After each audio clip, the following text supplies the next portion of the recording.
Myanmar is still reeling from the deadliest earthquake in decades. At least 1,700 are confirmed dead, and authorities expect the number to rise.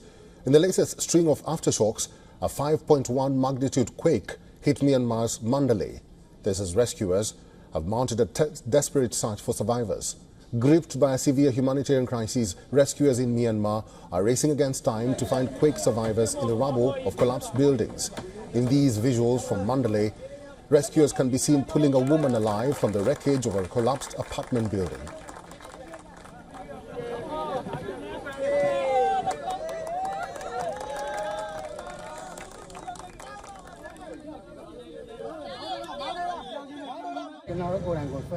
Now, there are still many places where rescuers can help.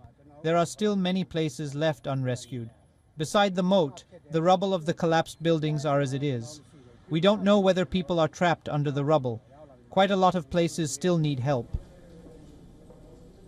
The massive earthquake collapsed buildings, downed bridges, buckled roads, resulting in mass devastation in Mandalay, a city of over 1.7 million people. The aftershocks that followed the powerful 7.7 magnitude quake that struck Myanmar on Friday has toppled buildings as far away as the Thai capital Bangkok and sent tremors through nearby Chinese provinces.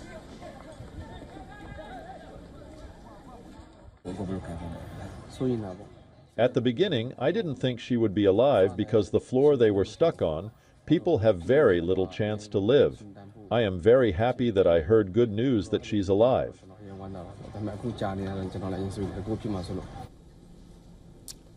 In Myanmar's capital, Naypyidaw, power supply was largely disrupted. Authorities have declared a state of emergency in the quake-hit capital.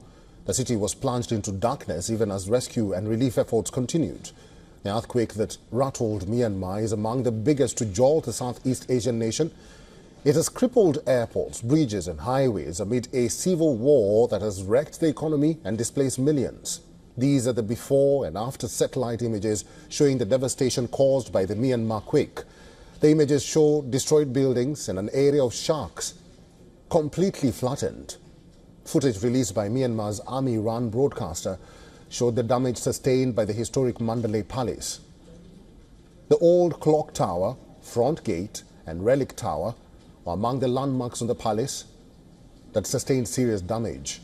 Meanwhile, search operations continue on the third day for survivors in Thailand. This after a 30-story under-construction skyscraper collapsed after the deadly quake. At least 18 people are confirmed dead so far, while 47 are feared trapped under the rubble. Rescue teams are using excavators and rescue dogs to dig through the rubble or dig through the huge pile of rubble.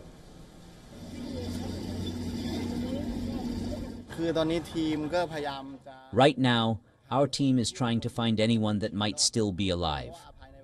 Within the first 72 hours, we have to try and save those still alive before the heavy equipment, the backhoes, come in.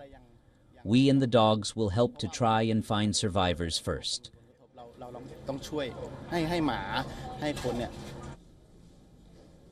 The under-construction building folded up on Friday with fears that it had trapped dozens under the rubble, including workers from Myanmar.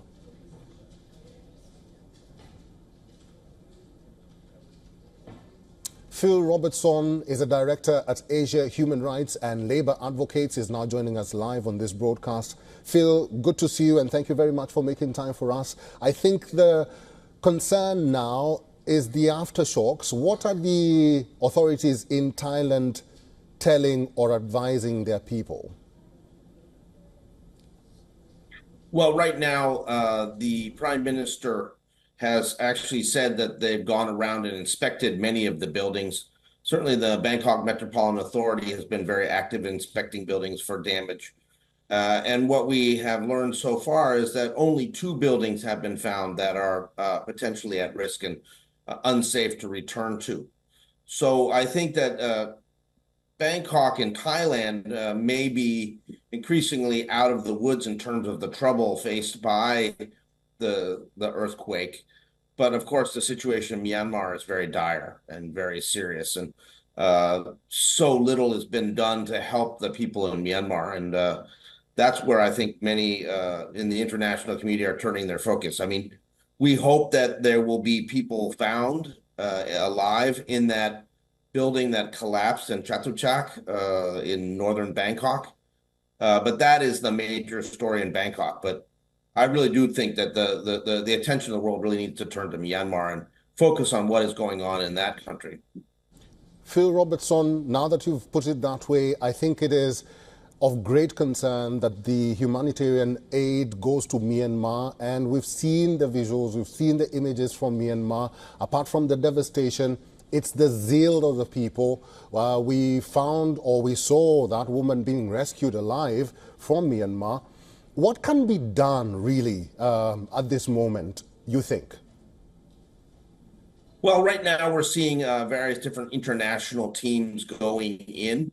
I think they'll be able to help in cities like Mandalay, although time is not on their side, because standard practice in these kind of rescue situations after a disaster is that you have essentially 72 hours to find people in a collapsed building before they basically run out of food, water, and ability to continue to survive. So I hope those teams that have come in from China and India and Thailand and Singapore and other places like that can get there and help. But right now, the people who are working in those areas in Mandalay and also in Naypyidaw and other parts of Sagaing, the central areas that were hit by this earthquake, are trying to dig people out with their hands. It's a desperate situation. So there needs to be urgent assistance provided not only to the rescue efforts, but then also providing food and medical services to the people who have survived. I think that because of these aftershocks continuing in the region, many people are not going to be willing to go back into buildings to seek shelter. And I think people are going to be sleeping outside for weeks on end in some of these areas where, they're still trying to recover and find people under these buildings. Mm-hmm. Mr. Robertson, as we wrap this up, I see you as the Director of Asia Human Rights and Labor Advocates. What will be your advice to the junta government in Myanmar at this moment? Very quickly. Well, I think that the Myanmar military has to stop bombing other parts of the country. I think it has to concentrate its efforts on helping people and to suspend the war effort. I think that there should be a ceasefire that is immediately implemented by both the military and the opposition, while the attention is placed on trying to get people safe and find survivors and support them. I mean, this is a humanitarian moment. They should realize that continuing the civil war at this time doesn't make sense. Mr. Phil Robertson, it's been great talking to you. Thank you very much for talking to us today. Thank you. For all the latest news, download the WION app and subscribe to our YouTube channel.